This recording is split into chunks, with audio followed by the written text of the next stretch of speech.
বাংলাদেশে আগামী ফেব্রুয়ারিতে যে নির্বাচন হবার কথা সেটা আসলে কতটুকু যৌক্তিকভাবে ন্যায্যভাবে প্রত্যাশা করা যায় যে সুষ্ঠু হবে তার একটা নমুনা হচ্ছে আজকে বরিশালের বাবুগঞ্জের মীরগঞ্জ এলাকাতে আমার উপরে বিএনপির কিছু ক্রিমিনাল গুণ এবং গুন্ডাদের যে ন্যাক্কারজনক হামলার চেষ্টা করা হয়েছে এবং আমার সহকর্মী অনেককে অ্যাসল্ট করা হয়েছে সেটার মানদণ্ড দিয়ে বিবেচনা করা যাবে আর কি। এবং সেটা অনেকগুলো প্রেক্ষিত আছে। আজকে সেতু উদ্বোধনের পরে ওখানে সাংবাদিকদের সাথে ব্রিফিং আমি বলছিলাম যে এই সেতুর কাজটা তো চলমান, অনেকেই এখানে অবদান রেখেছেন। আমার অংশটুকু আমি এই বছরে মার্চ এপ্রিল থেকে আমি কি কি করেছি এই সেতুটা যেন কাজ শুরু হয়, দ্রুত হয়, সেটা নিয়ে আমি কথা বলেছি। আর দ্বিতীয়ত হচ্ছে ইতিমধ্যে যেহেতু একটা চাইনিজ কোম্পানি টেন্ডার পেয়ে গেছে এবং এটা আমি আগে থেকেই জানি, আরো কয়েক সপ্তাহ আগে থেকে কোন কোম্পানি এটা পেয়েছে, তাদের সাথে ইতিমধ্যেই বিভিন্ন রাজনৈতিক দলের ব্যানারে তাদের সাথে যোগাযোগ এবং পার্সেন্টেজ দেওয়া, কে কোনটা সরবরাহ করবে এইসব ব্যাপারে আমাকে প্রশাসনের বিভিন্ন মহলের লোকজন যেমন বলেছে সেতু সংশ্লিষ্ট, ঠিক একইভাবে এই চাইনিজ কোম্পানির যারা বাংলাদেশি কর্মকর্তারা আছেন তাদেরও দু একজন আমাকে একই কথা বলেছে। তো সেই কথাটা আমি সাংবাদিকদেরকে বলেছি এবং কোইন্সিডেন্স ওয়াইজ যে দুইজন উপদেষ্টা একই কথা বলেছে যে সেতুর কাজ শুরু করতে গেলে স্থানীয়দের সহযোগিতা লাগে, চাঁদাবাজি, দুর্নীতি এবং টেন্ডার সংক্রান্ত বেশ কিছু বিষয় তারা দৃষ্টি আকর্ষণ করেছে। একই বিষয় আমি করেছি। করবার সাথে সাথেই দেখলাম যে আমি যখন বের হয়ে চলে যাচ্ছি আমার গাড়ির দিকে চলে যাব আর কি, সেই সময়টাতে বিএনপির যে একাংশের কথা বললাম যে কিছু ক্রিমিনাল গুণ যারা ছিল তারা আমাকে পথ আটকে দিল এবং গায়ে হাত তোলার চেষ্টা করেছে। তো কিল ঘুষি যেটা মারবার চেষ্টা করেছে সেটা ভাগ্যিস আমার সহকর্মীরা যারা চারপাশে ছিল তাদের গায়ে লেগেছে এবং তারা তাদেরকে নিবৃত করবার জন্য চেষ্টা করেছে। তো এরপরে আমার কিন্তু ওখানে কয়েকশো মানুষ ছিল, গুন্ডা পান্ডা ছিল কিন্তু 30-40 জন সর্বোচ্চ। আমার ওখানে 4 থেকে 500 লোক ছিল যারা আমার ভক্ত অনুরক্ত, আমার দলের নেতা কর্মী, বিভিন্ন ইউনিয়ন থেকে এসেছেন তারা। সেই জায়গাতে আমরা সবাই খুবই সবর করেছি। আমরা ওখানে কনফ্রন্টেশনে যাইনি এবং এই 4-5টা যে বেয়াদব ছিল এই বেয়াদবদেরকে ইগনোর করে আমরা বের হয়ে চলে গেছি এবং তারা তার পরবর্তীতে একটা মিছিলও করেছে ওখানে এবং বিশ্রী যত স্লোগান আছে সেগুলো নিয়ে, এবং তাদের দাবি হচ্ছে আমি তাদেরকে চাঁদাবাজ বলেছি, অথচ আমি কিন্তু কোনো দলের নাম যেমন নেইনি, কোনো ব্যক্তির কথা বলি নাই। কারণ যেভাবে আমার কাছে তথ্যটা আসছে আমি সেই তথ্যটা সেরা শেয়ার করেছি যেন এলাকাবাসী কোন রাজনৈতিক দলের চাঁদাবাজ যে অংশটা আছে এই চাঁদাবাজদের কারণে এলাকায় যেন কোনো উন্নয়ন কাজ ব্যাহত না হয়, কোনো বিদেশি কোম্পানি, ঠিকাদারি কোম্পানি যারা এখানে কাজ করবে তারা যেন পিছপা না করে। এবং এরকম বহু ঘটনা বিভিন্ন জায়গায় ঘটেছে চাঁদাবাজির কারণে কাজ কিভাবে পিছিয়ে যায়। পদ্মা সেতুর কথা আপনাদের মনে থাকার কথা, যে জয়, তারপরে নিক্সন চৌধুরী, আবুল হোসেন চৌধুরী, আওয়ামী লীগের এই যে পুরো ক্রিমিনাল গ্যাং কিভাবে এই পদ্মা সেতুর কাজটাকে ওয়ার্ল্ড ব্যাংকের প্রজেক্ট এবং যে তাদের এইড দেওয়ার কথা সেই কাজটাকে পিছিয়ে দিয়েছে। একই ঘটনা বিভিন্ন জায়গাতে ঘটছে। এরপরে হচ্ছে এই যেহেতু এটা প্রায় 1,500 কোটি টাকার একটা প্রকল্প, এখানে ধরেন আপনার অনেক লোকের কোটিপতি হওয়ার আগামী 3 বছর ধরে ব্যাপক ব্যবসা বাণিজ্য করবার সুযোগ আছে। কারা ইট সাপ্লাই দিবে, কারা রড দিবে, কারা পাথর দিবে, কারা বালু দিবে, সিমেন্ট দিবে, মাটি দিবে, এই পুরো কারা কর্মচারী দিবে, এই যে শত শত মানুষ এখানে শ্রমিক হিসাবে, রাজমিস্ত্রি হিসাবে কাজ করবে, এই লোক সাপ্লাই কারা দিবে, এই বিশাল আয়োজন আছে ব্যবসা বাণিজ্য লুটপাটের। তো সেটা নিয়ে আমি আগেই অ্যাডভান্স ওয়ার্ন করেছি, কারণ এটা একটা মানে বড় ইস্যু, কাজটার ভালোভাবে যেন আগায় সেই জায়গাটাতে এনশিওর করার জায়গাতে। তো সেই ক্ষেত্রে দেখেন যে কি ঘটনাটা ঘটেছে। এবং দুঃখজনক হলো সত্য যে কিছু আওয়ামী লাসপেন্সার সাংবাদিক আছে, কিছু দালাল টাইপের সাংবাদিক আছে, তারা এখানে ঘটনাটাকে ইয়ে করে যে এখানে এলাকাবাসী, স্থানীয় জনসাধারণ তা নাকি তারা আমাকে ধাওয়া দিচ্ছে, হেনস্থা করছে, এই কথাগুলো বলেছে। অথচ আপনারা যদি টোটাল ভিডিও ফুটেজটা দেখেন আপনারা দেখবেন যে স্থানীয় জনগণ বলতে যা বোঝায় শত শত মানুষ তারা আমাকে সমর্থন জানাতেই ওই এলাকাতে এসছে।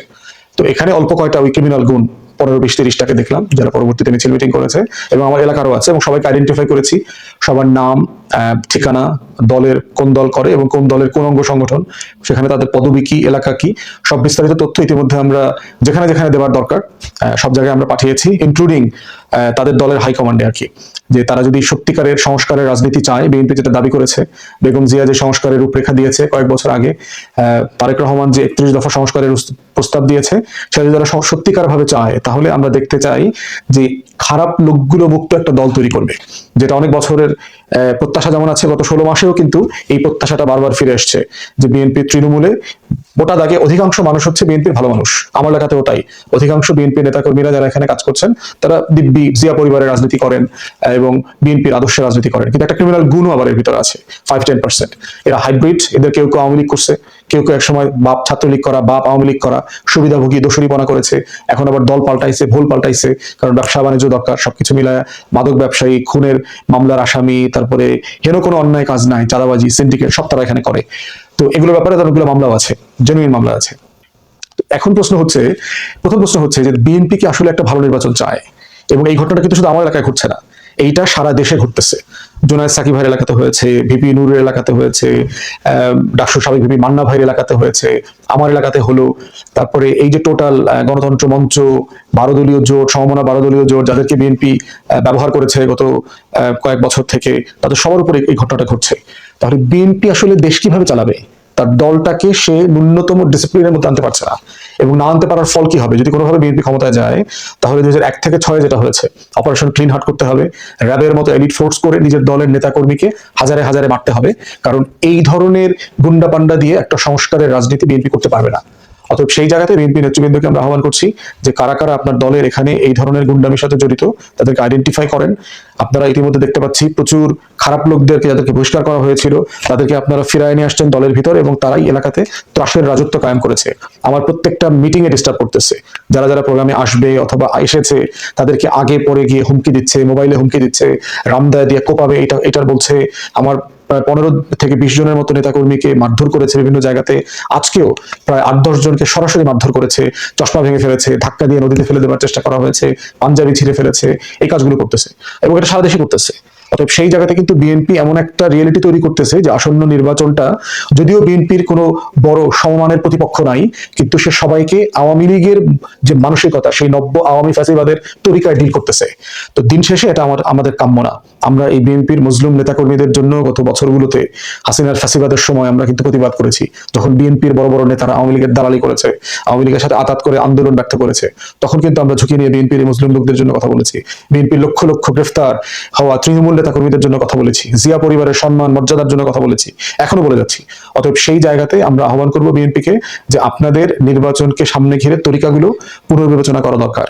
তৃণমূলে আজকে বাংলাদেশে শুধু এই ঘটনার কারণে আপনাদের কয়েক লক্ষ ভোট কমে গেছে, এবং আমার এলাকাতে একই অবস্থা। সাধারণ মানুষ আপনাদেরকে ছি ছি করতেছে যে আপনাদের এই সকল ক্রিমিনাল গ্যাং এরা এই কাজগুলো করছে, এবং এর পিছনে আপনাদের বড় বড় নেতাদের এখানে মদত আছে, তাদের এখানে মানে ইনফ্লুয়েন্স আছে, এবং তারা আজকে রাতে এই ঘটনা ঘটানোর পরে সিদ্ধান্ত নিয়ে আমাকে আরো বেশি ডিস্টার্ব করবে এই ব্যাপারে তারা বিভিন্ন জায়গাতে নির্দেশনা দিয়েছে যে আমাকে কোনো মিটিং করতে দিবে না, কোথাও গ্যাদার করতে দিবে না, এবং গায়ে পড়ে ঝগড়া করা, নাশকতা করা, এরপরে মিথ্যা মামলা দিয়ে আমার লোকদেরকে এলাকা ছাড়া করা, এগুলোর চিন্তা আলোচনা তারা এখনো করে যাচ্ছে।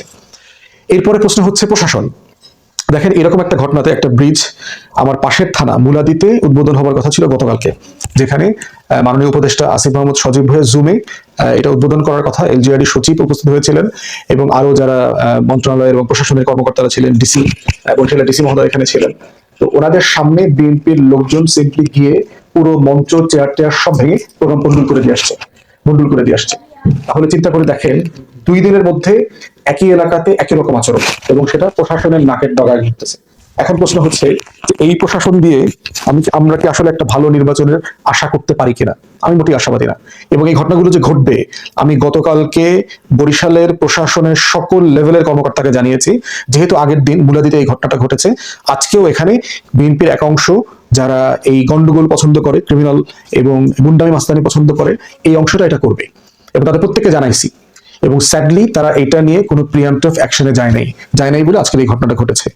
আমরা ধরেন আজকে সবর করেছি, আমার কয়েকশো নেতাকর্মী উপস্থিত থাকার পরেও কতদিন সবর করা যাবে? প্রশাসন যে দায়িত্ব নেয়, পুলিশ দেখলাম, পুলিশ তো নির্লজ্জভাবে বিএনপির দালালি করেছে। তারা ন্যূনতম কোনোভাবে এই সিচুয়েশনটাকে নিয়ন্ত্রণ করবার চেষ্টা করে নাই, শুরু থেকে দেখেছি। অতএব সেই জায়গাতে আমরা এই প্রশাসন দিয়ে ভালো নির্বাচন উঠানবে, এই টিএনও, এই ডিসি, এসপি, এই প্রশাসনিক কর্মকর্তাদের উপরে আমরা সিম্পলি কোনো ভাষা পাচ্ছি না, ওসি। তো আমরা এই কারণে নির্বাচন কমিশনকে বলছি যে আপনাদের মাঠ পর্যায়ের প্রস্তুতি আসলে শূন্য না, এটা শূন্যের নিচে, আসলে ঋণাত্মক। অতএব সেই জায়গাতে আপনারা কিভাবে ভালো নির্বাচন করবে তার ন্যূনতম কোনো আস্থার জায়গা আমি দেখতে পাচ্ছি না, সারা দেশে আমাদের যারা সহকর্মী আছে তারাও দেখতে পাচ্ছে না। অতএব এই জায়গাটা অর্জন করবার দায়িত্ব শতভাগ আপনাদের। এবং আইন শৃঙ্খলার যে অবনতি ঘটতেছে এবং আরো ম্যাসিভলি অবনতি ঘটবে, তার পুরো দায় এই অন্তর্বর্তীকালীন সরকার, স্থানীয় প্রশাসন, আইন শৃঙ্খলা বাহিনী, নির্বাচন কমিশন সবাইকে নিতে হবে। বাংলাদেশের ইতিহাসে সবচেয়ে বাজে নির্বাচন হবে আগামী ফেব্রুয়ারিতে যদি এই সিচুয়েশনকে আপনারা নিয়ন্ত্রণ না করেন, কারণ এলাকায়, গ্রামে, মহল্লায় সিম্পলি ক্ষমতার কোনো ভারসাম্য নাই। এটা একদম পুরো কেওয়াসের নগরী, অরাজকতার গ্রামে পরিণত হয়েছে। হেন কোনো অন্যায় কাজ নাই যা এখন গ্রামে গঞ্জে হচ্ছে না। তো সেই জায়গাতে আমরা বোধ করছি যে পুরো সরকার যারা মনে করছে ঈদের আনন্দ ঘন পরিবেশে তারা নির্বাচন করবে, এই অলীক স্বপ্ন থেকে বের হয়ে এসে রিয়েল ওয়ার্ল্ডে আসা দরকার, যে আসলে সত্যিকারের পৃথিবীটা কোথায়। এই বাংলাদেশটা কিন্তু নাই। আর বিএনপির এই গুন্ডা অংশটাকে বলছি, ভুলে যাবেন না আমরা কিন্তু হাসিনার বিরুদ্ধে লড়াই করা মানুষ, আওয়ামী ফাঁসিবাদের বিরুদ্ধে লড়াই করেছি। আপনি যদি মনে করে থাকেন যে আমরা পুলিশ, র্যাব, সেনাবাহিনীর ভয়ে চুকায় ছিলাম, ওই রকম নেতাকর্মী কিন্তু আমরা না। আমরা জীবনের ভয়কে ওভারকাম করে গুমের থ্রেশহোল্ড পার করে নিয়ে তারপরে হাসিনার বিরুদ্ধে কথা বলছি।